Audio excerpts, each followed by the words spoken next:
Examinations होते हैं, अच्छे स्कूल्स में तो हर 3 महीने बाद एग्जाम हो जाते हैं। ये क्यों रखे जाते हैं? क्या एग्जामिनेशन के बिना आप क्लास आगे बढ़ पाएंगे? तो जीवन में हम यूं क्यों क्यों मांगने लगते हैं, अरे भगवान कल उतनी ही परीक्षा लेना, भगवान परीक्षा मत देना देना, क्यों ऐसा सोचने लगे? कि क्या बोला है, परीक्षा के बिना बच्चा क्लास ऊपर चलेगा ही। तो ऐसी समझ से जब चलने लगते हैं कि परीक्षा के बिना बच्चा क्लास ऊपर ही नहीं चढ़ेगा, यानी उसकी प्रोग्रेस ही नहीं होगी लाइफ में। दादा कहते हैं जीवन में हालातें आएंगी, उन्हें परीक्षा समझकर। कभी ऐसी बातें आती हैं कि लगे कि ये तो हमारे मन जैसा नहीं हो रहा है, हम जैसा पसंद कर रहे हैं वैसा नहीं हो रहा है, तो उसे क्या समझना चाहिए? समझाएंगे? जो कहा वह रहनी में करके दिखाया दादा ने। दादा भगवान ने बड़ी बड़ी परीक्षाएं दी और सदा पास हुए। ये कोई समझे दादा के जीवन को तो पूरी कहते थे पाठशाला है, परीक्षा हो रही है लगातार। इसलिए असहनीय पीड़ा में भी कहता था, इसमें छिपी हुई भलाई है। शरीर की कैसी भी हालातें हैं, बातें हैं, लेकिन हम सब जानते हैं दादा कैसे उसमें भी सदा मौज में रहे, मगन रहे। कहते थे मेरा नाम ही मगन माला है, इसलिए मैं मगन रहता हूँ, मैं हमेशा मगन रहता हूँ। कितनी बार शरीर पर ऐसी असहनीय पीड़ा आई, फिर भी उन्होंने उसको छुपी हुई भलाई, इतना खुल के ज्ञान सुनाते थे, "अरे परमात्मा की तरफ से भेजिए, तो मैं क्यों शिकायत करूं, भगवान ने बहुत अच्छा किया है मेरे से।" यही कारण है उन्हें कभी शिकायत नहीं हुई, ना ईश्वर से, ना अपनी प्रारब्ध से, ना जगत वालों से। दादा के बच्चों का क्या हाल है? शिकायत बनी हुई है कोई, ना ईश्वर से, ना प्रारब्ध से, ना जगत से। सब खेल फिक्स, हर हुक्म जो हो रहा है वो हुक्म। पर अक्सर जब मन के मुताबिक हो रहा था उसको तो हम हुक्म समझने लगे, अभी ठीक हो रहा है, ठीक।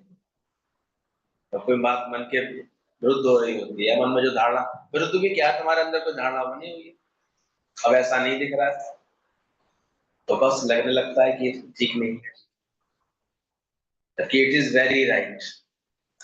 जो हो रहा होता है ये भगवान के हुक्म से बहुत अच्छा होता है। तो यही कारण है कि उन्हें कभी शिकायत नहीं हुई, ना ईश्वर से, ना अपनी प्रारब्ध से, ना ही जगत वालों से।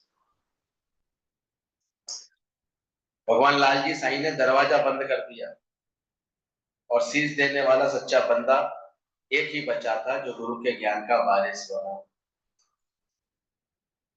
गुरु के पहले और प्रारब्ध ने परीक्षा ली, कहते हैं जो भी, कभी इतनी साहूकारी थी, फिर एकदम से दिवाला निकला, लेकिन गुरु ने भी कम परीक्षा नहीं ली। यहाँ तक कि एक दिन दरवाजा बंद कर दिया और डिक्लेयर कर दिया, जो शीश देगा वही सच्चा बंदा। तो वो कौन बचे थे? अपने गुरु का आशीर्वाद जीतने के लिए इतनी सच्चाई से चलना। दादा भगवान सदा एक रस रहे, उन्होंने माया के दोनों रंग देख लिए थे, दोनों अवस्थाओं की मौज ले ली थी। शहंशाही थी तो वे शहंशाह बन करके चले, घर वालों ने उनके नाम पर कुछ भी नहीं रहने दिया था, तो भी बिना कौड़ी बादशाह की तरह होकर के रहे। दोनों श्री दादा के जीवन कहते थे, मैंने अपने अनुभव से 40 साल मैंने दुनिया का अनुभव लिया, जगत का अनुभव लिया, और 40 साल फिर मैंने निष्काम यज्ञ का, ज्ञान के कार्य का अनुभव लिया। तो मैं अनुभव से तुमको बताता हूँ, जो भी वाणी बताता हूँ। इसलिए हम लोगों के दादा का ये ज्ञान अनुभव का ज्ञान। दादा एक एक पहलू से गुजरे,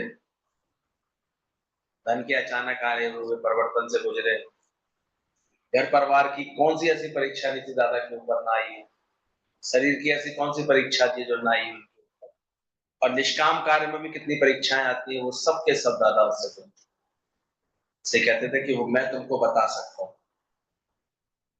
शहंशाही थी तो शहंशाह बन करके चले, घर वालों ने उनके नाम कुछ भी नहीं रहने दिया, तो बिना कौड़ी भी बादशाह होकर के रहे।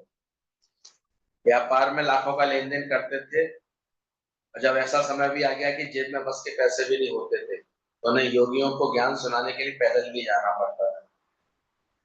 तब भी वो ऐसे रहे।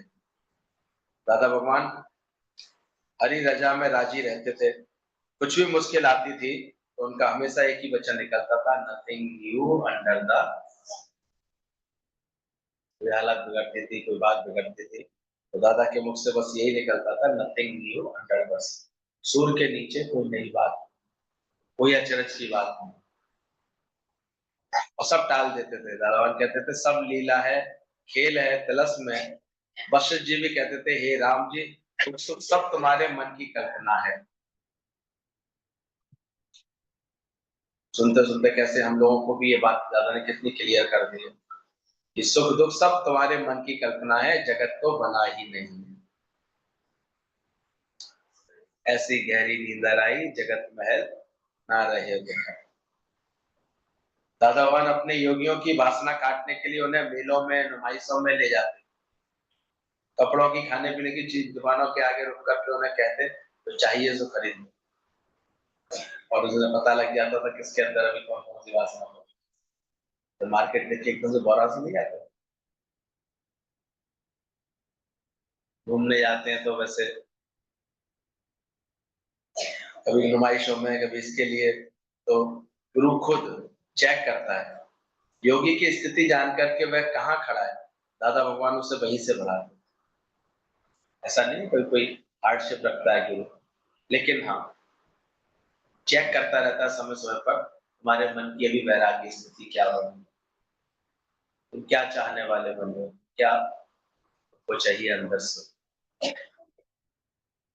हम देखते थे गुरु जी के पास जितने भी लोगों के अंदर ज्ञान की अच्छी स्थिति बन गई थी, तो हम देखते थे उनके मन बिल्कुल चला हुआ, जितना गुरु कह दे बस उतना, जैसे गुरु कह दे बस।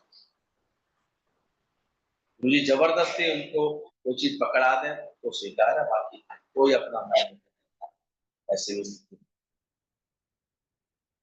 इस समय समय पर गुरु हमको किसी तरह की परीक्षा लेकर के चेक करता है। सुखों में रखकर, दुखों में रखकर, मान में रखकर, अपमान में रख करके, बेच करके, रोक करके, प्रशंसा करके, निंदा करके, निंदा करा करके, प्रशंसा करा करके, सब तरह से गुरु क्या करता है, हमारी परीक्षा। तो जो योगी, जो ज्ञानवान, जो साधक जो है, इसको अपनी परीक्षा मान करके चलता है, वो तो फिर निखर के आता है। वो फिर आज परीक्षा में पास होकर के दिखाने की कोशिश करता है। और जो अभी तक इस बात को नहीं जानता है कि गुरु के साथ, गुरु के मुख से या जो बात निकली है, गुरु जो भी आज्ञा दे रहा है, वो सब मेरे लिए क्या है, ऐसा माने, तब उसका जीवन अच्छा बन जाता। दादा भगवान बगीचे में ले जाते, फिर सुंदर वातावरण देख करके खुशी दिखाते, पिकनिक सी बनाते, मौज करते, फिर अचानक कहते उठो उठो उसी जगह चलना है। जब देखते हैं किसी के मन अटक रहे हैं उस जगह पर स्थान पर, तो वो एकदम कहते थे चलो चलो, क्योंकि गुरु को तो कोई जिम्मेदारी हो, किसी जगह अटक के तो रहना नहीं। लोगों के तो मन फिर भी ऐसे होते हैं, भाई कोई सीन देखा, कोई चीज देखी, उसको खो गए, उस रंग में, उस रस को लेने लगे एकदम से। पर गुरु सावधान रहता भी है और करता है कि इसमें रोल क्यों हो रहे हैं। तो कहते दादा अभी देखो कितना मजा तो आ रहा है, कितनी अच्छी सीनरी है, अभी भी तो आए हैं। बोले नहीं, चलो, रस स्वयं का पीना है, सुंदर में सुंदर क्या है, तेरी याद। तो ऐसे करके प्रैक्टिस कराते थे कि घूमो फिरो थको मत, देखो भालो तपो मत, खाओ पियो थको मत। ये प्रैक्टिस होती है, वरना ये इंद्रियों की आदत होती है, ये छूट मांगती है। लेकिन जब इस पर ज्ञान और वैराग्य का अंकुश आता है, गुरु की वचनों का, गुरु की आज्ञाओं का अंकुश रहता है, तब ये धीरे धीरे अपने को साफ करता है। इसलिए वो जीवन तो बिल्कुल निरर्थक है जो अभी तक अपने को गुरु की आज्ञा में दे रहा है, अपने मन से ही चलना। लेकिन जो गुरु की आज्ञाओं में चलते हैं, गुरु की लगन में, सत्संग की लगन में, वरना तो फूटा तो फिर हिलेगा ही ना। इसको रोज हथौड़ा नहीं पड़ रहा है। कबीरदास जी ने क्या बताया, तो उसने पूछा, साईं रोज सत्संग करना चाहिए क्या? उन्होंने उठ करके एक हथौड़ा मार दिया। फिर पूछा उसने क्यों करना चाहिए रोज सत्संग, फिर हथौड़ा मारा। या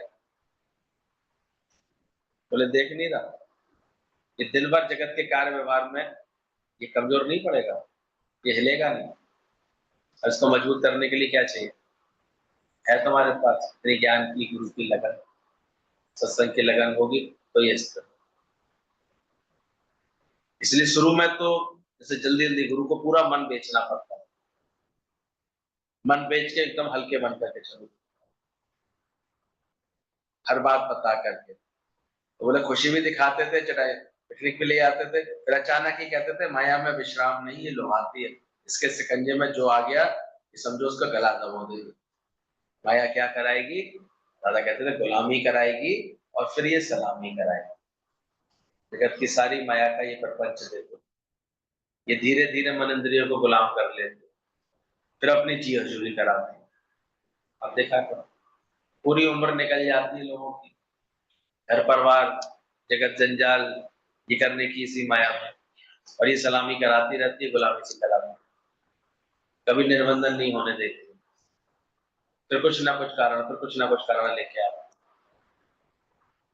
तो जो गुरु का साथ कस के पकड़ते हैं उनको गुरु पकड़ के थोड़ा सा निर्बंधन करता है, छुड़ाता है, छूटने का मजा दिलाता है, उनको निष्कामी होने का सुख देता है, सबका प्रेमी बनाता है। वरना तो बड़ी से बड़ी माया क्या आ जाती है लास्ट, शरीर ही आ जाता है। तो योगी की स्थिति जान करके दादा बोलिए गला दबा है, ये गुलामी कराएगी कराएगी, सलामी कराएगी कराएगी, ये इसकी प्रकृति है। प्रकृति तो निर्दोष है, और उसमें तुम अटकते हो, तो मैं अटकना नहीं है। ये आर्ट गुरु वो सिखाता है कि ना अटक, क्योंकि ये टिकने वाला नहीं, जाने वाला नहीं। दादा भगवान योगियों के साथ कश्मीर गए, बस से लंबा सफर था, आसपास के सुंदर नजारों से योगी बड़े खुश हो गए। छोटी सी वीडियो कभी आती है दादा की ब्लैक एंड व्हाइट में, सब जा रहे हैं तो फिर जब नाच रहे हैं फिर गा रहे हैं, गुरु सब भी मौज कराता है समय समय। लेकिन दादा भगवान ने दूसरे दिन ही कहा कश्मीर देख लिया, अब अगली बस से वापस चले। सबके चेहरे पर पकड़े, मिन्नतें करने लगे, पर इसमें भी गुरु किसी की परीक्षा ले रहा था। कहते हैं गीता भगवान ही थे जो तुरंत अपनी अटैची समेटने लगे। दादा को तो केवल इस मन की स्थिति को देखना था। लक्ष्मी भगवान थे जो बिल्कुल असंग रहे, तुरंत जी दादा जैसे आपने बोला। तो ऐसा चेक करने वाला चेक करना पड़ता है, समझ कहीं ऐसे तो नहीं, अपने मन से तो नहीं, कहीं बाहर तो नहीं भटक रहे। तुरंत जैसा गुरु कहते तुरंत वैसा करने को, वैसा उसको दिखने और समझने लगे, तब उसकी श्रद्धा समझी जाती है। इसलिए आज्ञा सामने ही साहेब सेवा, इसकी आज्ञा में रह पाना ही अपने आप को, यही गुरु की बड़ी से बड़ी सेवा हो। और सेवा तुम क्या करो, कोई सफाई कर देना यहाँ आकर के, यहाँ आकर के पानी भर देना, यहाँ आकर के और काम कर देना, ये कोई सेवा थोड़ी है। उसकी आज्ञा में चल रहा है तुम्हारा, उसको गुरु मानता है, कह रहा है, क्या उसकी आज्ञा में चल रहा है। और ऐसा व्यक्ति जब इतनी भाव और श्रद्धा से भरता है तब तो गुरु उसकी माया कटवा सकता है। तभी तो गुरु अचानक बोलेगा अरे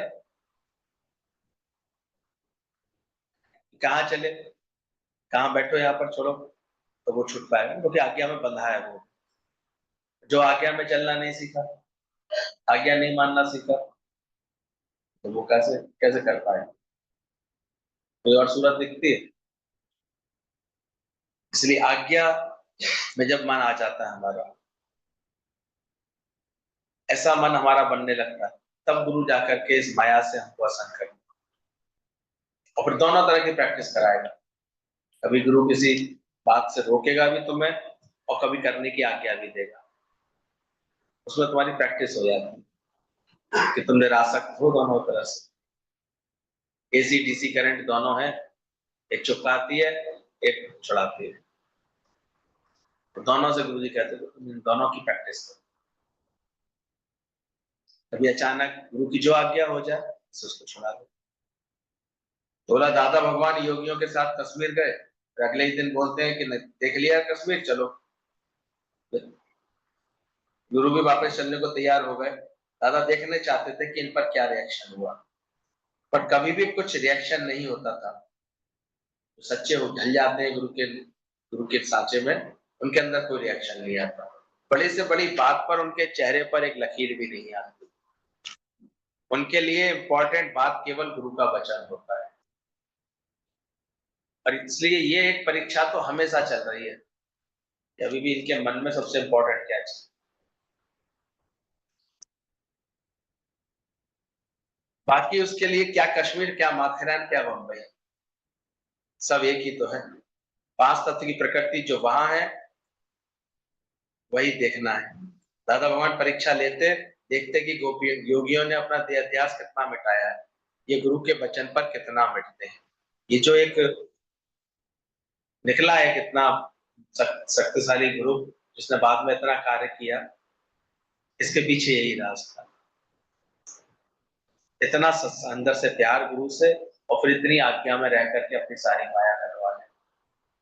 इसमें लक्ष्मी महान तो उनके प्रथम शिष्य के रूप में इतने स्ट्रॉन्ग, कहते हैं जिसके लिए दादा भगवान को यही लगा जैसे ये मैं ही जैसे इसमें समा था।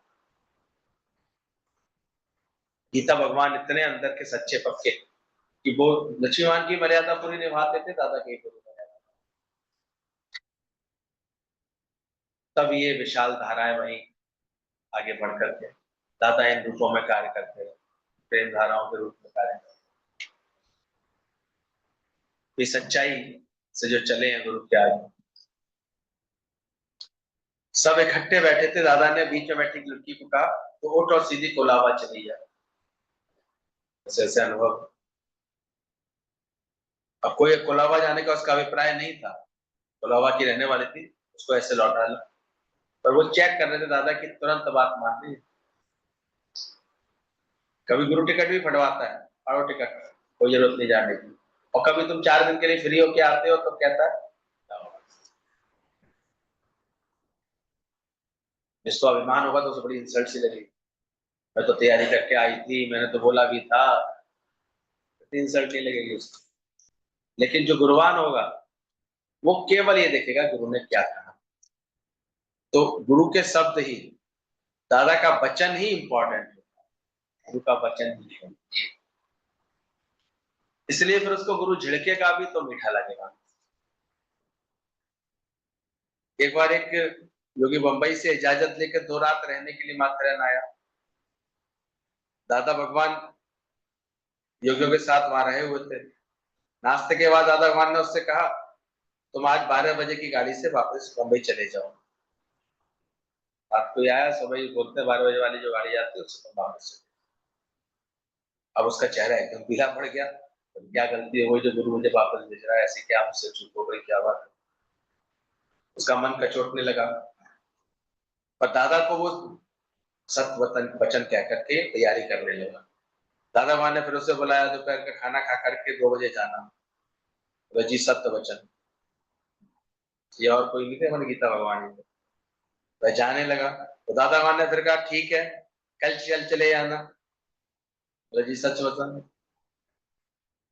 तो ये सब, और गुरुओं के पास और कोई परीक्षा नहीं होती, वो सिर्फ इतना देखते हैं कि इसने अपना कितना मन मुझे बेचा है, ये कैसे ये अपने मन को कितने प्लानिंग में कैसे उसमें रखता है, ट्रेनिंग में रखता है। हर तरह से ये होशियार होता जा रहा है, समझदार होता जा रहा है। राजदार बन सकता है ये गुरु का कि नहीं बन सकता। ये खिला मस्ती के लिए आता है, चंचलता के लिए रहता है, ये अपनी अंदर स्थिरता के लिए आया है, ये कोई ज्ञान का अभ्यास करने आया है, मन जीतने आया है, क्या करना है, ये सब गुरु को देखना होता है। तो बोला, अचानक ही उसको बोला, बोले अब कल ही चले आना।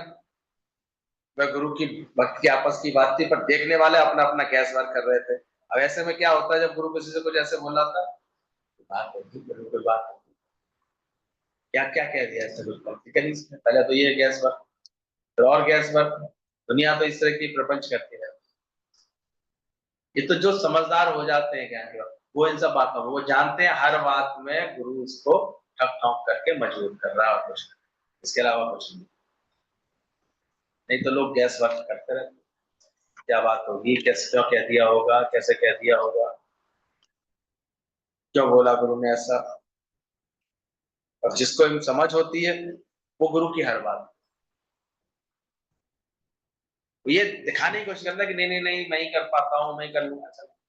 वो सबको लेकर के चलता है, उसके भाव में इतनी अंदर में प्रेम आ जाता है अंदर से। उसे साथ में, वो तो ऐसे ही दादा हमारे एक योगी को प्यार करते, साथ में बिठाते, घुमाते फिराते, फिर कभी दूसरे की तरफ आंख उठा करके भी नहीं देखते। तो दादा भगवान सबक पक्का कराते थे कि सामने वाले में कौन है, मैं ही तो हूँ।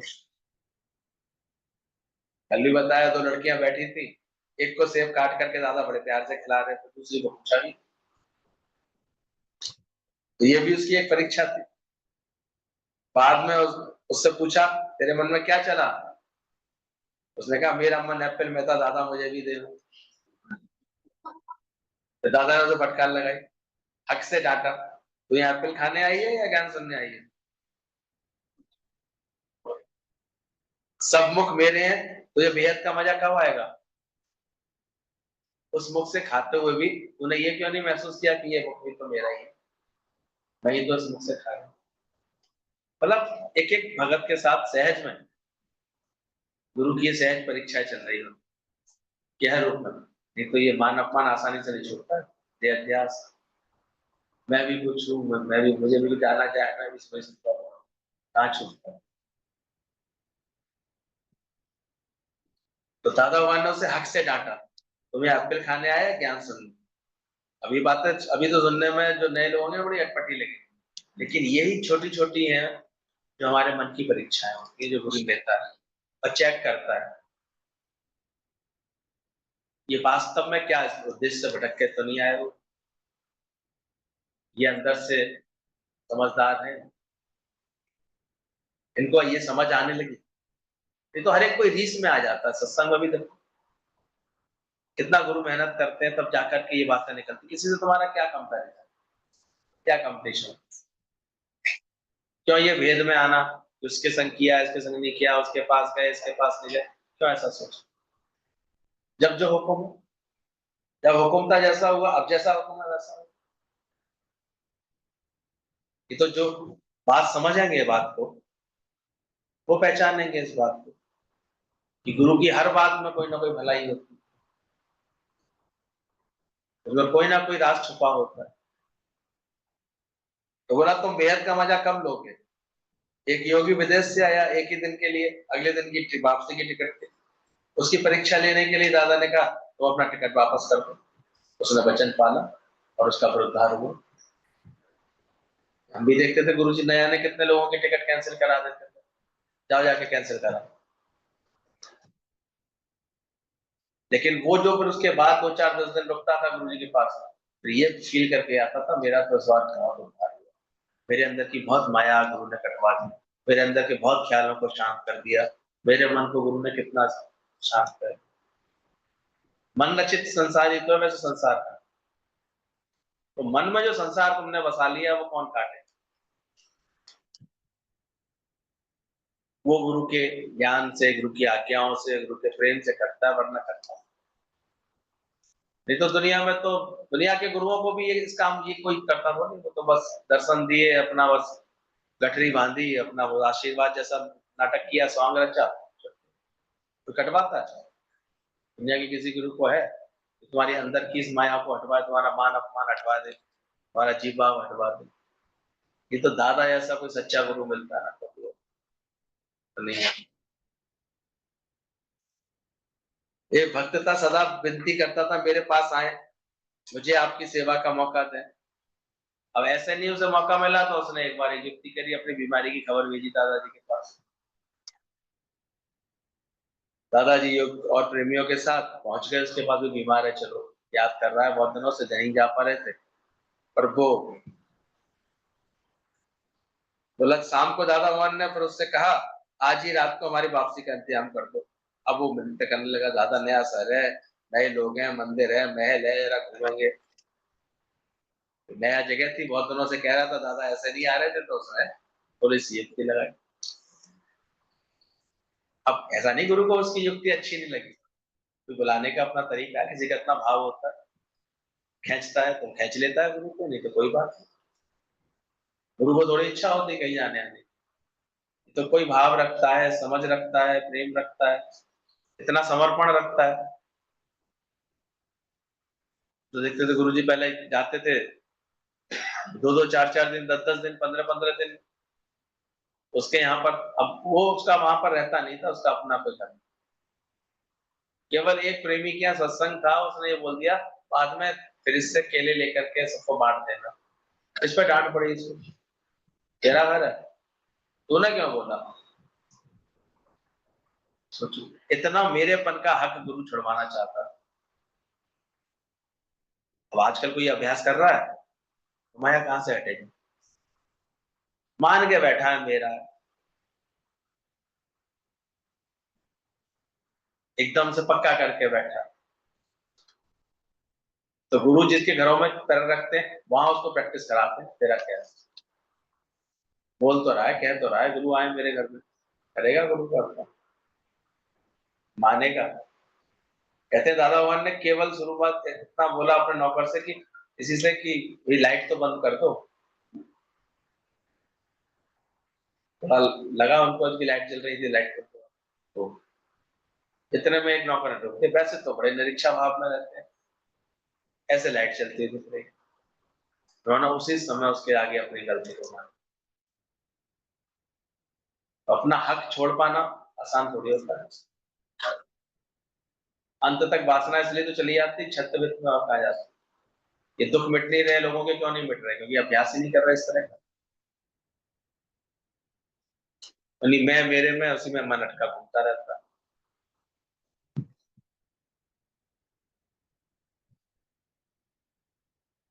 तुम गुरु को समझो, गुरु को पाओ, गुरु के साथ मिलकर के गुरु का रूप हो जाओ।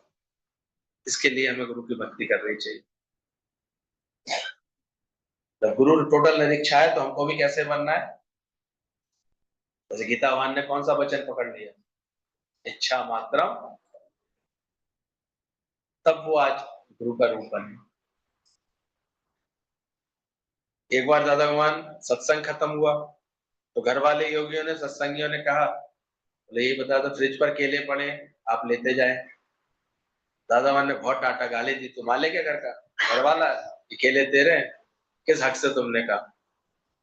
और कभी कभी गुरु की बातें आसानी से पकड़ में नहीं आएंगी, पर उसमें भी कोई परीक्षा चाहिए। क्यों कहा आखिर गुरु ने ऐसे कह दिया? बुलाना कितना आसान है गुरु को, आइएगा हमारे घर आइएगा, डांट खा लोगे?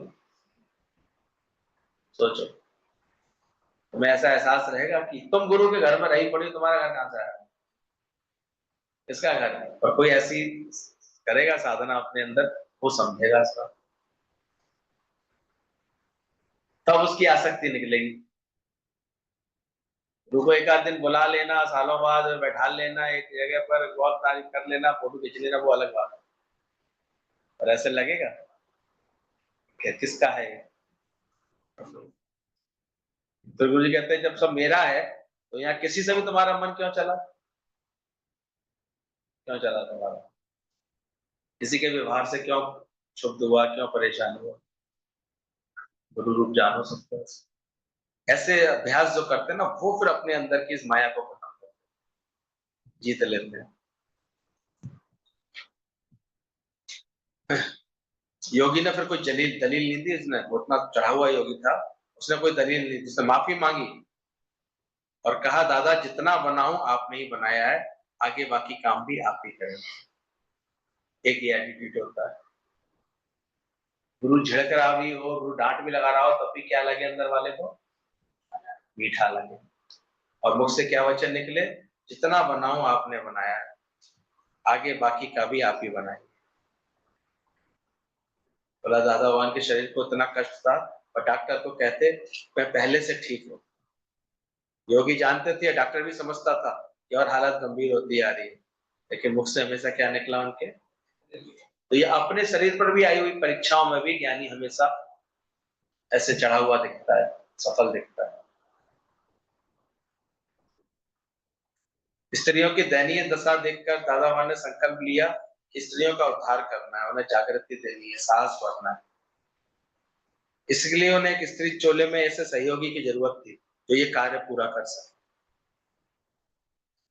इसलिए बिल्कुल पूरा का पूरा रूप उन्होंने एक लक्ष्मी दादा का, गीता भगवान का रूप दिया। उन्होंने आगे बढ़कर के कहा, जरूरत थी। दादा भगवान की सूझ वाली आंखों ने पहचान लिया, इसलिए दादा के मुख से फिर निकला कि मिल गया जो था कि मिलना, काम क्या हुआ। इसलिए एक भी सच्चा गुरु को शिष्य मिल जाता ना, बिल्कुल हूबहू उसी भावना से कार्य करने वाला, तो गुरु को अंदर में संतुष्टि आती। लेकिन बड़े मुश्किल से मिलता है, बड़े मिटकर, गुरु को बहुत मिटना पड़ता है, एक को भी आप समान बना लें, बनता कहाँ है कोई। सबकी अपनी अपनी माया, अपना अपना जगत, अपना अपना ख्याल रह जाता है। जिसके लिए गुरु को लगे कि बिल्कुल एग्जैक्टली मेरी भावना के अनुसार कार्य करता है, ये वैसा ही निष्काम जीवन बना के रहेगा, ऐसे सत्संग का नियम बना के बैठेगा, ऐसे ही ज्ञान निष्काम की बातें करेगा, ऐसे ज्ञान, तब तो गुरु को लगेगा। और सच्चे गुरु का काम भी यही है, गुरु करे आप। खुद अपने अंदर चेक करो कि हम कितना मिट रहा होगा कोई गुरु के आगे, वो तो बनेगा, धीरे धीरे बन जाएगा। बिल्कुल एग्जैक्ट ढाई ढाई से ढाई ऐसा कैसे कब बनेगा, जब गलेगा और ढलेगा। और जो गलेगा ही नहीं, ढलेगा ही नहीं, वो थोड़ी बन पाएगा। और जो गलने को तैयार होगा, ढलने को तैयार होगा। तो याद रखना, दादा भगवान की सूझ वाली आंखें पहचान रही थी। दादा भगवान ने इस फैसले से योगी सहमत थे, जानते थे। दादा भगवान ने दादा भगवान को निर्बंधन निर्लेप नारायण देखा था, वही आदर्श और सच्चा शिष्य अपने अंदर बैठा लेता है। इसलिए गुरु की बहुत मानता है।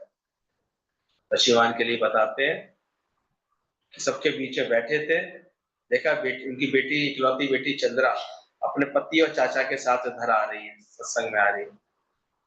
लेकिन ऐसा आदर्श दिखाया था उन लक्ष्मीवान का, उन्होंने ना मैं किसी का ना कोई मेरा। लोगों ने कहा भी, सत्संग वाणी पर उनकी क्या निकली, ना मैं किसी का ना कोई, इतना मैं मेरे के भाव से। इसलिए जो उसको ऊपर मैं मेरे का हक रखते हैं ना घर परिवार वाले, वो दुखी रहते हैं ज्ञान से, वो समझ नहीं पाते उसकी बात। जो निश्चय ये करके बैठा है, ना हम किसी के ना कोई हमारा, पर इसके लिए एक सिंगली डबल, कहना आसान है पर अंदर से भूले हो। जब एक महीने बाद दादाजी के दादाजी के बच्चों ने कहा कि आज मम्मी आ रही हैं, तब दादाजी के मुख से ये निकला था, कहीं गई थी क्या तुम्हारी मम्मी। उसी घर में रहते रहते कितने आसान थे, सोचो अपनी पत्नी के साथ, और ये भी परवाह नहीं थी, बस माना उसने तो माना, नहीं माना तो नहीं माना, कोई बात। अंत में पहचाना, और कहते हैं उनकी पत्नी का शरीर शांत हुआ, बड़े ऐसे भजन गाते हुए आरती लेकर के चले थे बाबा। मौत बनी नहीं, जो पक्का किया हुआ है तो मौत क्यों कहें, कैसी मौत बनी, किसको मौत समझ।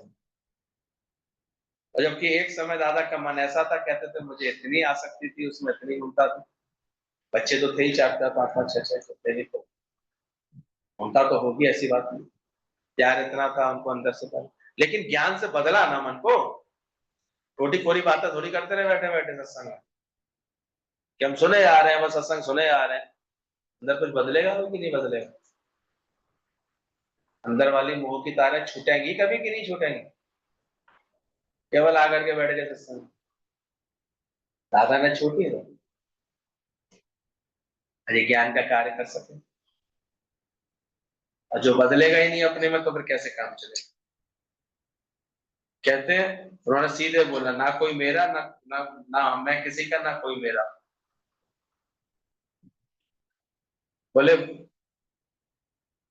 उसके चाचा आकर के बैठे, सत्संग खत्म हुआ, योगियों के साथ प्रश्नोत्तर का लेन देन शुरू हुआ, तो तीनों चुपचाप उठ करके चले गए।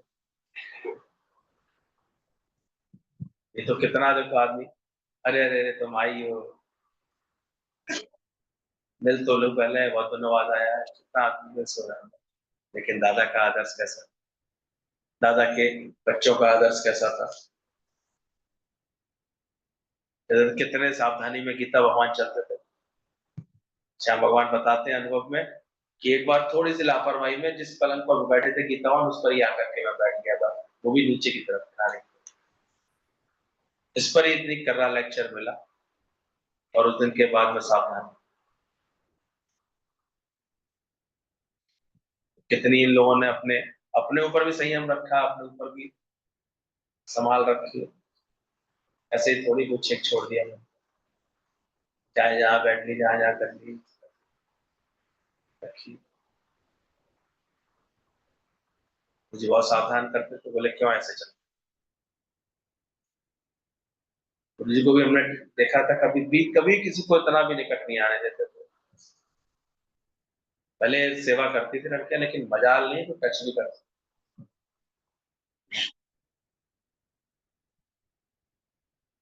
ऐसी पवित्रता रखता है ज्ञानी अपने जीवन। दादा भगवान के शब्दों में वो सांप चमड़ी तक से काटने के लिए बहुत पीड़ा होती है, वजन तो गाली है। कैसी कुर्बानी करी, कैसे पर महसूस किया अंदर से कि ये जीवन बनाने के लिए, ऐसा ये रूप बनाने के लिए गुरु ने कितनी कुर्बानी की, कितने अपने मन को मोड़ा होगा, कैसे अपने मन को तपाया होगा, कैसे निकाला होगा और कितना सहा होगा। हमें तो कोई घर में कुछ कहते तो ऐसे रूठ के चल देते, सत्संग करेंगे। गुरु ने कितना किया होगा सोच। कोई ऐसी आरती थोड़ी थी। बच्चों ने जब देखा इनका तो ज्ञान नहीं, मैंने तो धीरे धीरे बच्चों ने सब अपना कर लिया। उनके नाम कुछ भी नहीं रहने दिया, तब भी राजी रहे। खुद ही सहज त्याग करके अपना सारा घर का सारा पोर्शन केवल बालकनी में अपना एक छोटा सा पलंग लगा लिया था। और इतनी सावधानी से व्यवहार रखते थे कि मेरे सत्संग के अभ्यास से किसी को भी तकलीफ ना हो। सुबह मुझे अगर जल्दी उठना है तो बाथरूम के नल में भी कपड़ा लटका दी थी,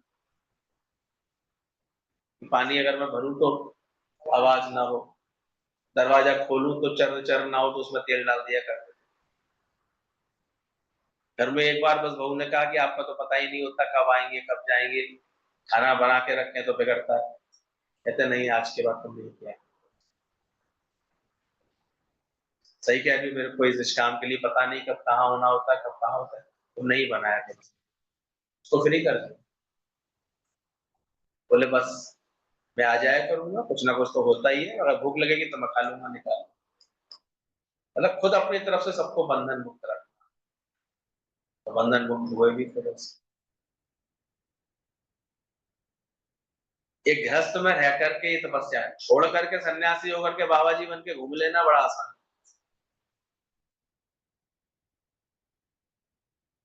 इसलिए दादा ने इन सब चीजों को खुद भी अनुभव मिला है, खुद अपने जीवन को असंग बनाया, अपने को ऐसे निर्बंधन बनाया, तब जाकर के ये ज्ञान किया।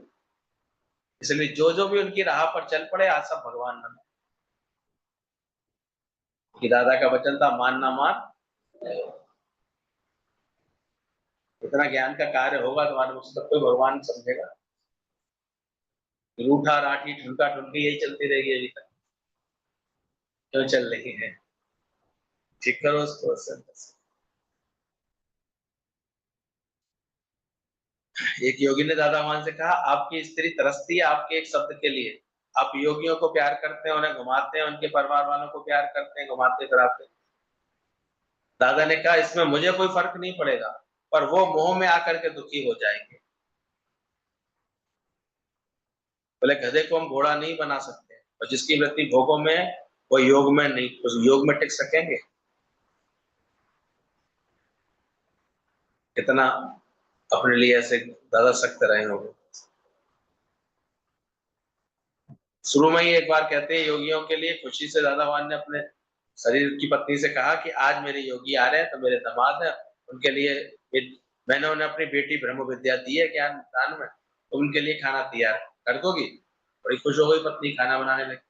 अब जब बनाई वैरायटी अच्छी अच्छी चीजें उसने खीर पूरी सब, चांदी के बर्तन निकाले, उसे इंतजार था देखे कौन आ रहा है, कौन से दामाद आ रहे हैं। दादा ने कहा था हमारे दामाद आ रहे हैं, आज हमारे दामाद आ रहे हैं। पर जब योगी आए तो उसका मूड ऑफ हो गया। बूढ़े बूढ़े बुढ़िया, कोई काला कोई लंगड़ा कोई काना, कैसे प्रेमी थे सबने शुरुआत। तो उसको बड़ी गुस्सा आई कि इनके लिए मुझे सुबह से करवा रहे हैं, पागल है क्या? तो उस दिन उसका मूड ऑफ हो गया।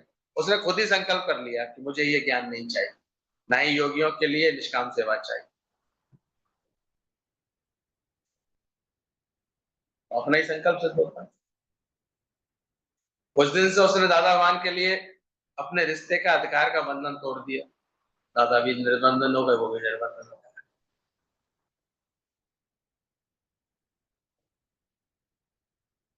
तब सोचो कितनी बातें बनी होंगी। लक्ष्मी भगवान जो दादा के इतने चढ़े हुए शिष्य बने बाद में, वो विधवा हुए और उनको भी ऐसा ज्ञान सुनाना, उनको ऐसा उनकी आत्मा में खड़ा करना। तब तो सत्संग के लिए कोई हॉल भी नहीं होता था, ऐसे खुले में पार्क में होता था सत्संग। लोग बातें कितनी बनाते थे। और जो जानते थे दादा को, वो जानते थे कि इनके पास कितनी पवित्रता का ज्ञान। उनके भी साथ घर वालों ने ऐसा व्यवहार किया एक बार। कहते हैं वो सामान, वो एक बार ऐसे सत्संग से कभी लौटे, उनके फ्लैट में ताला लगा हुआ था और उनको जो है एक वहां पर एक पड़ोसन आई, वो चिट्ठी दे गई कि हम लोग से आ रहे हैं, अब इस घर में तुम मत लौट कर आओ, तुम्हें घूमना है तो घूमो, और ये तुम्हारे कपड़े और ये रख दिए हैं थैले में हमने। ऐसा भी होता है। सत्संग की लगन रखो। कभी कभी ऐसा भी व्यवहार कर सकते हैं घर वाले। लेकिन वो भी उनके लिए क्या बन गया, और इसके बाद वो और फ्री हो गए। बोले इससे उनके अंदर वैराग आ गया। बोले कौन अपना है, किसका आधार सच्चा है। उन्होंने पड़ोसन को थैंक यू का, अपना सामान लिया और टोटल वैराग्य में आ गए। तुम्हें तो इतनी मार पड़ती है फिर भी वैराग्य नहीं आता। 100 100 जूता खाए, तमाशा फंस गए देखा। और वो क्या क्या लोग होंगे ये लोग, जो थोड़ा सा ही, मतलब अगर अपने राह पर चलना है तो चलना है, इस ज्ञान को पक्का करना है तो पक्का करना है। तब आज इतनी महिमा हो रही है। तब आज उनके ज्ञान की वजह से हम लोग इतनी शांति में बैठे। कहते हैं उनकी बेटी का शरीर शांत हुआ, इकलौती बेटी का, तब भी लोग, दादा सब लोग सत्संगी देख रहे थे, देखे इनके ऊपर क्या असर आता है। चेहरे का एक भाव भी नहीं बदला। और यहाँ तक जानते हैं कि रात को जब वो विश्राम कर रही थी, तो दादा ने बोला कि इनका चेहरा देखो।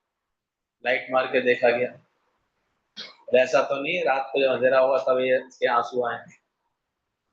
ये अगर थोड़ी भी माया होगी, मोह होगा, कहीं ना कहीं दुख होगा।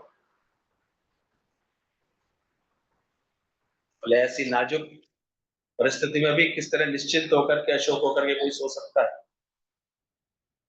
तो ऐसी इतनी परीक्षाएं ले ले करके दादा ने ये सिद्ध किया कि हाँ कोई मेरे समान है, कोई है जो ये सच को, सच का ये नगाड़ा बजाएगा, सच की मशाल आगे जलाएगा। उसके लिए दादा ने बोला कि ये पूर्ण है, परिपूर्ण है। यही आशीर्वाद देते गीता वाहन के लिए निकला उनके अंदर से, ये तो मुझसे भी ज्यादा इस कार्य को आगे करेगी, करके दिखाएगा। और ये सब हमारे गुरुजनों ने अपने घर परिवार इन्हीं परिस्थितियों में रहते थे, इसलिए ये एक्सक्यूज तो कोई दे नहीं सकता। अंदर की माया जब हटाना सीख लोगे, समझ लोगे, काटना सीख लोगे, तो धीरे धीरे ऐसे बन जाओगे, धीरे धीरे ज्ञान पक्का हो जाएगा।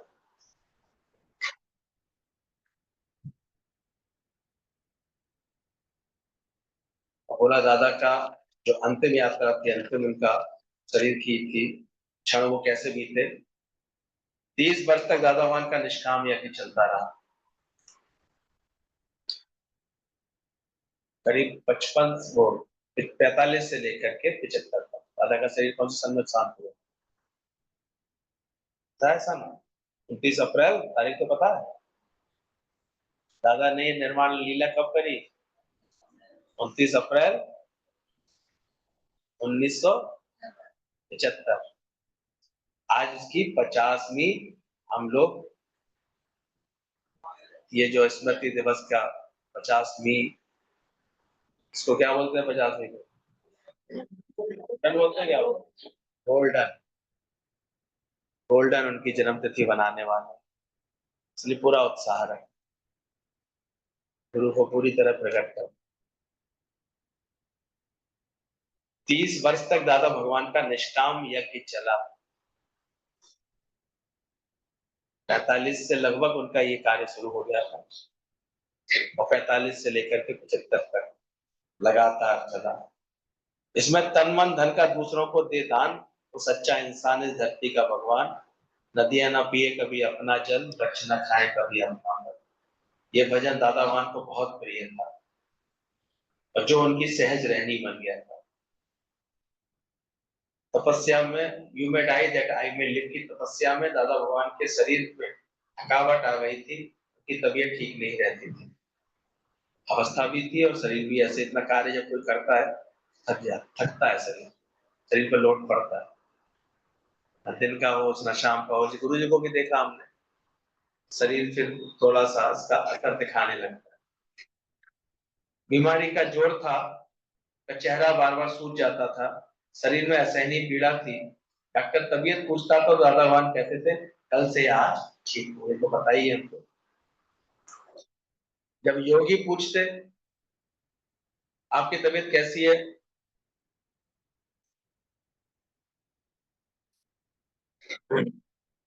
तब दादा भगवान और निश्चय से जवाब देते, तुम मुझे मरीज नहीं समझना, मैं तो जो हूं सो हूं, पर मरीज हो तुम। क्या जवाब होता था? गलती से किसी ब्रह्मज्ञानी से शरीर के बारे में पूछोगे तो सीधे यही जवाब मिलेगा, मैं बीमार नहीं हूँ, तुम बीमार हो। तुम्हें मोह की बीमारी लगी है, तुम्हें आसक्ति की बीमारी लगी है, तुम्हें कर्ता भाव की बीमारी लगी है। गुरु तो अपने को आत्मा जानता है। बोले मरीज तुम हो, जिन्हें मेरे पास सीखने के लिए भी आने की जरूरत है। दादा भगवान का कष्ट योगियों को देखा नहीं जाता था। एक योगी ने पूछा, इतनी तपस्या के बावजूद ब्रह्मज्ञानी के शरीर में कष्ट क्यों आता है? आपने तो इतनी तपस्या की, पर आपके शरीर को इतना कष्ट क्यों आता है? दादा भगवान ने कहा, अपने शिष्य की गलतियों की सजा गुरु को भुगतनी पड़ती है। वो क्या पूछे, वैसे भी ये सच बात है, ब्रह्मज्ञानी के शरीर पर उसके शिष्यों के कर्मों का फल आता है। इसलिए अगर शिष्य बने हो तो फिर कर्मों में बहुत सावधानी आ जानी चाहिए, क्योंकि अब तुम्हारे कर्मों का, तुम्हारा अगर कोई तुमसे भी कोई कर्म होता है, उसका फल किस पर आएगा? गुरु को करना।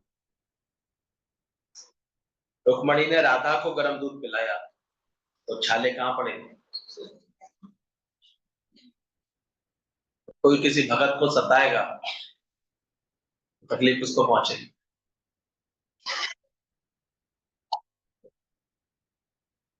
इसलिए जो समझदार होते वो जानते,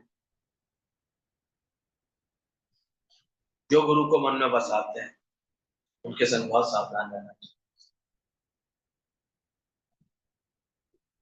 गर्म दूध कृष्ण ने किसी पिलाया, कृष्ण के छाले हो गए। सतगुरु सिख की आत्मा, सिख सतगुरु की देह। जो सच्चा शिष्य बनेगा गुरु का, तो वो ये फील करेगा, उसमें गुरु के प्राण बसेंगे और गुरु के प्राण उसमें बसेंगे, अगर प्रेम होगा। अभी नहीं है तो कोई बात, चिंता की बात। अगर प्रेम होगा तो ऐसा लगेगा कि गुरु के प्राण, तो सतगुरु सिख की आत्मा है और शिष्य फिर सतगुरु की जैसे देह है। अब गुरु के शिष्य के शरीर से कोई भी अगर गलत आचरण हो रहा है तो फल कहाँ आ जाता है? इसलिए संभल के,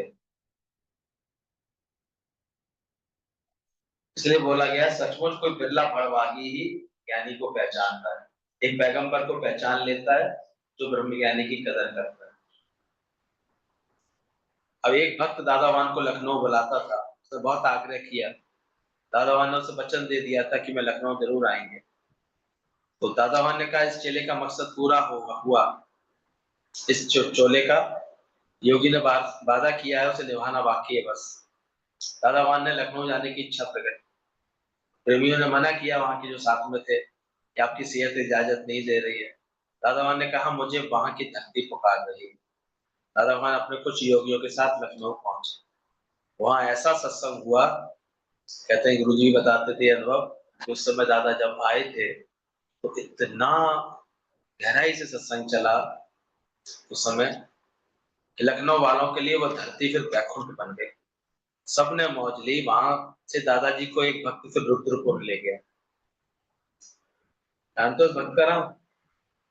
डॉक्टर माखीजन, जो बाद में बिल्कुल दादा का ही प्रतिरूप बन गए। जिसने प्रेम जिसने भी किया गुरु से उसका रूप है। वह बड़ा श्रद्धालु भगत था। उसका घर एक गांव में था, मतलब वो ऐसे छोटे से, अब तो ये हल्द्वानी के पास में तो कोई छोटा सा गांव हुआ करता था। घर में आराम के कोई साधन भी नहीं थे, लाइट भी नहीं रहती थी, पर पैगंबर को कुछ नहीं चाहिए था, वो भाव का भूखा होता है। बोले सुदामा के घर स्वयं भगवान कृष्ण पधारे थे। शरीर में अत्यंत दुर्बलता के कारण यहाँ दादा भगवान की वाणी नहीं चलती थी, पर दादा भगवान के ज्ञान का संदेश मौन में ही सबको तृप्त कर रहा था। तो इस वक्त दीदी इस अनुभव सुनाती है दादा के इस समय के, तो बड़ा ऐसे रोमांच होता है कि कैसे कैसे भगत है, कैसी अवस्था में भी गुरु जब उनके पास गए। तो आज हम गोपी दीदी का ही आदर्श देखते हैं।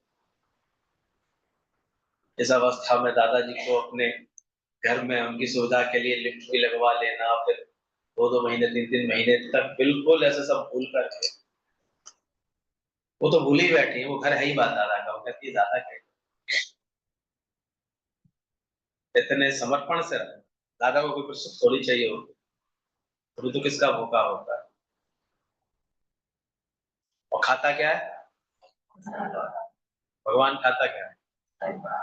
इसलिए बस संभल के रहना चाहिए गुरु के साथ।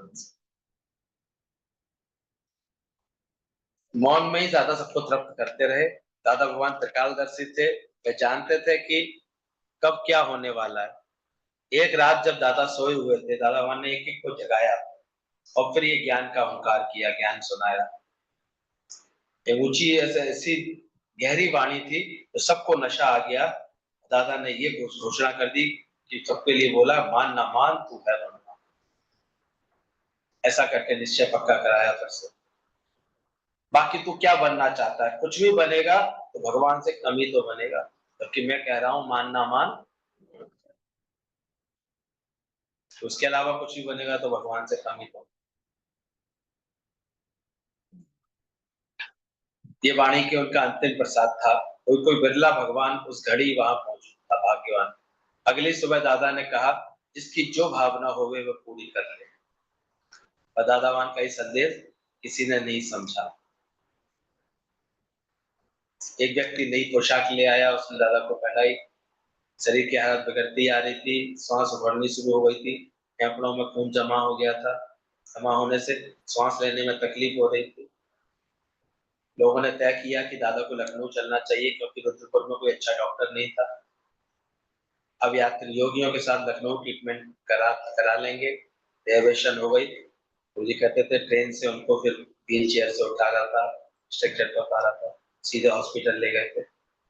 इतनी भी तकलीफ में उन्होंने अपना कष्ट कभी भी व्यक्त नहीं किया और ना कभी ये कहा कि मुझे इलाज की जरूरत है।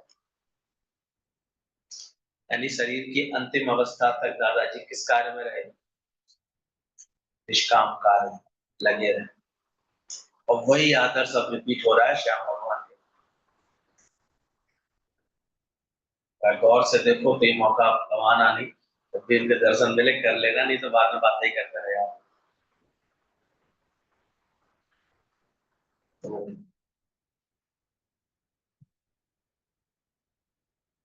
बिल्कुल सेम हमको तो वही लग रहा है कि वैसे इतनी ही, जितनी सहजता दादा में होगी उतनी ही श्याम भगवान में। दादा कहते थे तुमको आत्मा में आना मुश्किल लगता है और मुझे देह में रहना मुश्किल लगता है, देह में आना मुश्किल। इस वक्त जो भक्त थे वो उन योगियों को हर वक्त भगवान के नजदीक रहना, सेवा करना अखर रहा था। बाद में हम सब जानते हैं दादा को कहाँ रखा गया था। लखनऊ आए थे तो कहाँ रहे थे, कुछ अता पता है? कौन सा स्थान था? मालवेन्यू का हमारे गुरु जी का निवास। दादा ने लास्ट में अपनी सेवा के लिए कौन सा घर चुना? हमारा प्यारा मालवेन्यू का गुरु जी का निवास, जहाँ इस समय मोना दीदी रहते हैं। सोचो, इसलिए उस दर की महिमा कभी कम हो सकती है? कैसे कैसे तो हम लोगों के लिए तीर्थ स्थान बना हुआ है।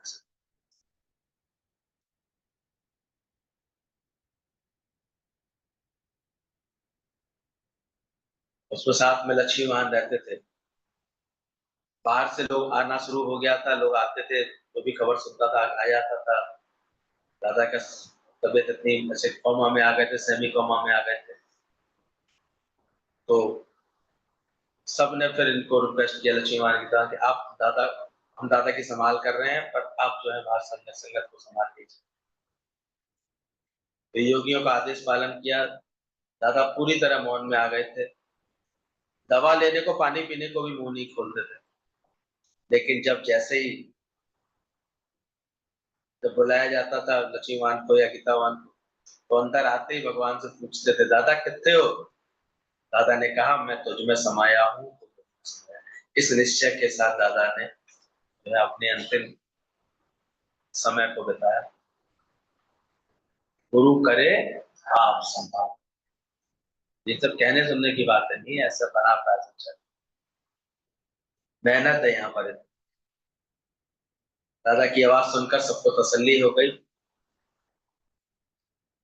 दादा भगवान के शरीर में अत्यंत कमजोरी थी, सेमी कॉन्सियसनेस में थे। तो डॉक्टर ने एक इंजेक्शन लगाया तो थोड़ा होश में आ गए, रोड के बैठ के सत्संग करने लगे। कहते हैं रात को जब इंजेक्शन लग गया शाम को, रात को उठ करके फिर सत्संग पूरा सुनाने लगे। मुस्कुराते हुए सबको हंसा दिया। तुम लोग ये मुंह लटकाए क्यों बैठे हो? मुझे क्या हुआ है? ठीक तो हूँ। सबको हंसा दिया। सबको बढ़िया ज्ञान की बात सुनाई, फिर निश्चय पक्का कराया। मतलब अंत तक भी कौन सी लीला चल रही है।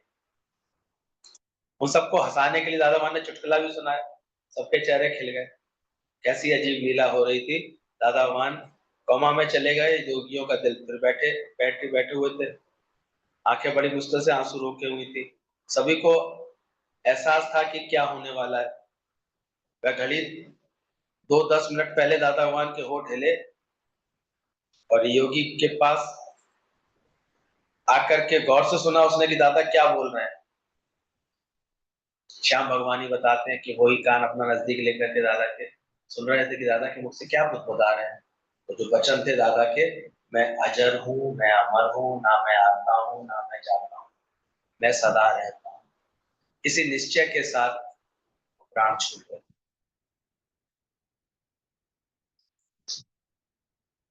तो आज जितनी निश्चय की जो घोषणा करी, ऐसी कोई तलवार नहीं है जो मुझे मार सके। दादा भगवान ने ब्रह्म ब्रह्म कहा और ब्रह्म में ही लीन हो। बाहर योगियों की भीड़ जमात थी, प्रेमियों की। अंदर दर्शन को आने लगे। एक भगत तो रोते हुए, दिल से रोती आंखों से जब दादा भगवान के चरणों में सिर झुकाया, तो उसके सिर का दर्द ही माइग्रेन हमेशा के लिए ठीक हो। अंतिम दर्शन भी कहते हैं ब्रह्मज्ञानियों के इतना चमत्कारी होता है, इतना लाभ देने वाला। गुरु जी का भी हम लोगों ने महसूस किया। बिल्कुल शिवलिंग थे उस समय। हॉस्पिटल से लौटे थे, सफेद कपड़े में था पूरा शरीर, बिल्कुल ऐसा लग रहा था। और इतनी शांत, मतलब देह में मन बिल्कुल ना होना, ये ब्रह्मज्ञानी। शहर शहर से योगी पहुंच रहे थे, दिल्ली, पुणे, मुंबई। दादावान घर परिवार के लोग पहुंच ही नहीं पाए। तो ये भी होती है। आदमी तो दुनिया में तो जो बंद दुनिया के बंधन में होता है, मैं मेरे के मुंह में, तो मरते समय कहाँ जाना चाहेगा? ये अपने घर तो पहुंचा, मुझे घर उसका बाकी रह जाता है। दादा का कोई घर बाकी था? किसी ने कहा भी दादा आपको मुंबई ले चले? बोले क्यों, यहाँ क्या दिक्कत है? ये भी तो मेरा ही घर है। सोचो गुरुजी लोगों का, नीना मम्मी लोगों का कितना समर्पण होगा। विचार करो इस बात पर। गुरु किसी के घर को हक से अपना कहे, ये कब संभव होता है? क्योंकि डैडी भी थे, गुरु जी के तो डैडी उस समय थे, जॉब में थे। जितना भी था, जो थोड़ा पोर्शन गुरु जी के पास, वो पूरा ऐसे उनको था कि ये मेरे गुरु का है, गुरु के लिए आता हूँ।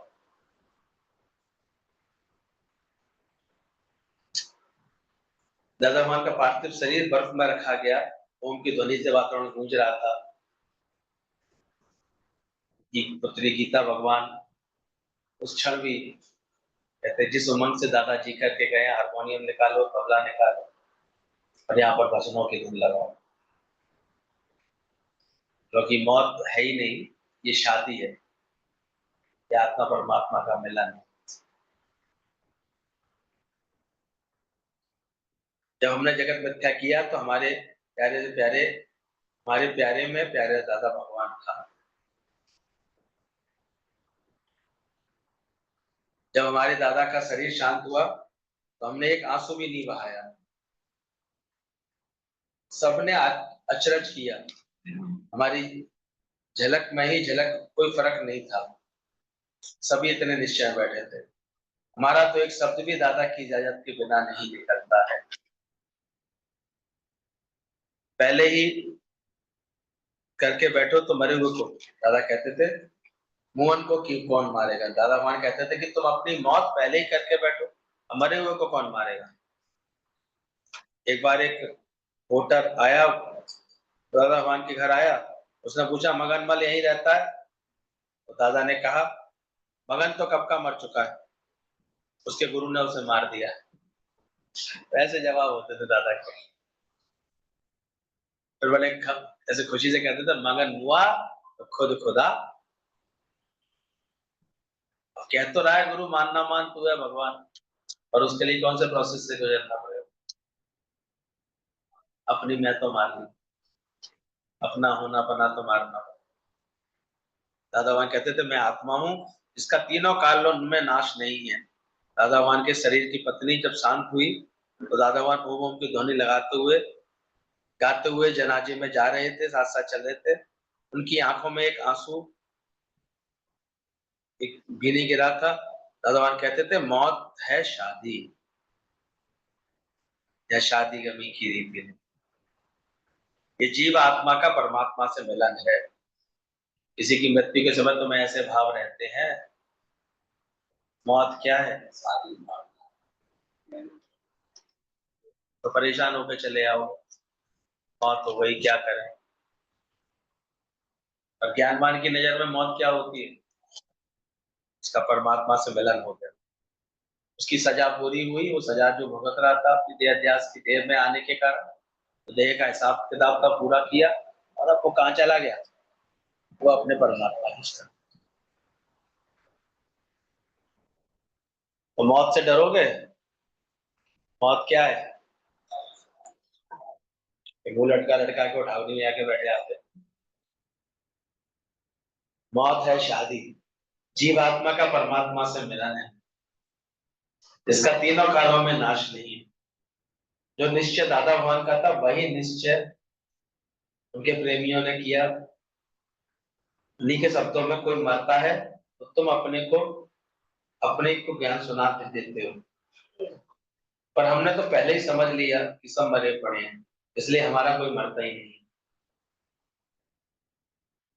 ये गुरु का निश्चय होता है कि हमारा कोई मरता ही नहीं। इसीलिए जितनी भी परीक्षा आती भी ब्रह्मज्ञानी के ऊपर तो उसको कभी लगती ही नहीं।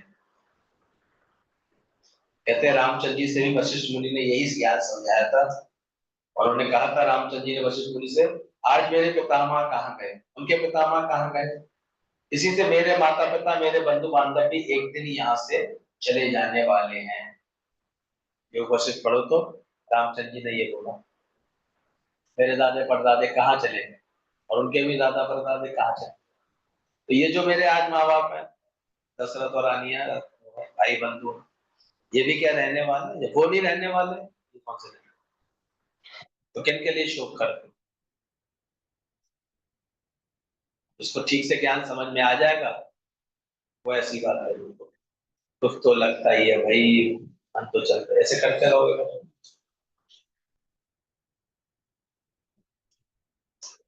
लेकिन रामचंद्र जी ने भी कौन सा निश्चय पक्का किया? बोले जब वो जाने ही वाले हैं, सब भी जाने वाले हैं, फिर उनके मोह बंधन में क्यों आऊं? है कोई रामचंद्र जी की तरह निश्चय करने वाला? जब सब जाने ही वाले हैं, नहीं अभी भी याद करके रोऊंगी, पिताजी की तो याद आती है, लड़ूंगी माता से, लेकिन माता जी मरेंगे तो रोऊंगी। छोड़ दो नौटंकी, ज्ञान समझो पक्का, और ज्ञान पक्का कराओ सबको। आप झपे और नाम झपावे, सुनत कहत रहत, ये रटा नहीं, ये तो पक्का करा सब। दादा भगवान कहते थे कि दादा भगवान के शरीर का अंतिम संस्कार योगियों ने कराया, सदस्या तो पहुंच ही नहीं सके। 29 अप्रैल 1975 का यादगार दिन था। वह ज्ञान की ज्योति अमर ज्योति बनकर के आज भी शाश्वत है, साकार से निराकार रूप ले लिया है ही है। भाग्यशाली कहते हैं तुम साल में एक बार 29 अप्रैल को दादा का दिन कहते हो, पर हम दिन, पर हर दिन दादा का दिन है। केवल निर्वाण दिवस को श्रद्धा के पुष्प चढ़ाना श्रद्धा नहीं है। केवल 29 तारीख को आ गए दादा के पास, भी अपने गुरु की बरसी के दिन हम गुरु के पास गए थे। पर जो ये ज्ञान सही समझता है, उसका तो हर दिन उसके दादा का, वह गुरु को हर वक्त हाजिर नाजिर देखता है। इसलिए हमारे गुरु जी कहते थे 29 अप्रैल मतलब ये तुम्हारी उन्नति का दिन है।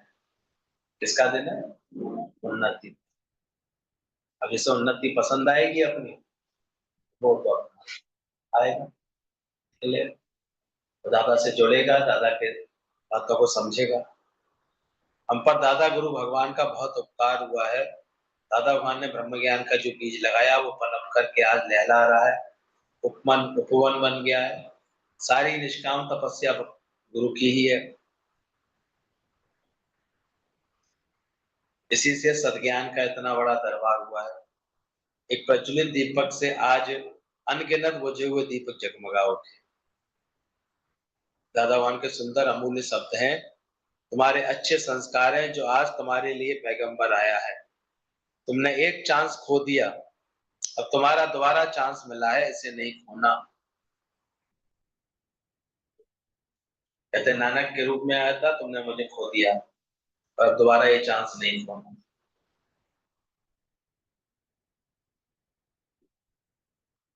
इसलिए गुरु गुरु ने जितनी तपस्या की है, गुरु से हमेशा मांगना आप आशीष करें कि हम आपके आदर्श के साथ नक्शे कदम पर चलते रहें। क्योंकि गुरु रीझे तो बेड़ा पार। बेड़ा पार कब होता है? तब सागर से पार, जब गुरु हमारा रीझा रहता है।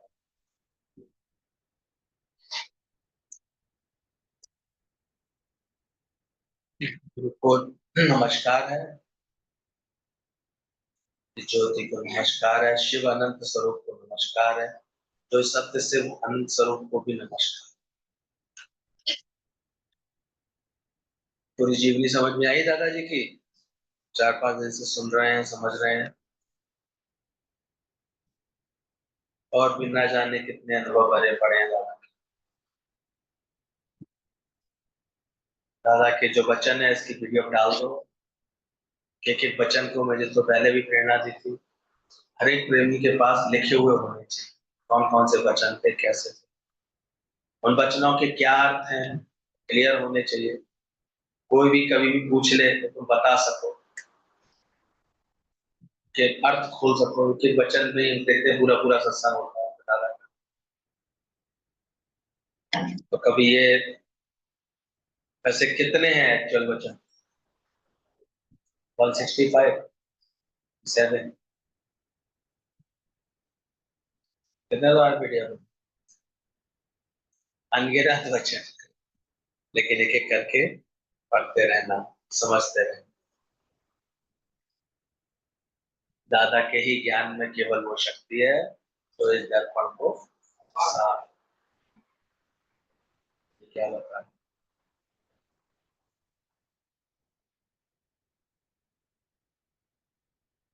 50 वर्ष देखो दादा के बाद भी, पूरे होने के बाद भी आज उनका ज्ञान श्याम भगवान के रूप में एक सुंदर बड़ा वृक्ष दिखाई देता है। इतनी शाखाएं मजबूत है, इतने तने मजबूत है, इतनी जड़ें मजबूत है, इतना सब कुछ है। जो भी ठीक से बात को समझ रहे हैं सब लगे पड़े हैं इसका।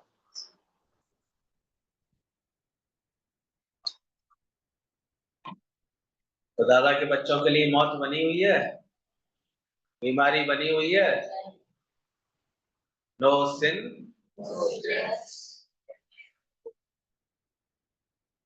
तो पाप भी नहीं है कुछ, तो क्यों परे होता ही नहीं, उसका दिल कोई चलाए माँ। बुढ़ापा है, न बीमारी है,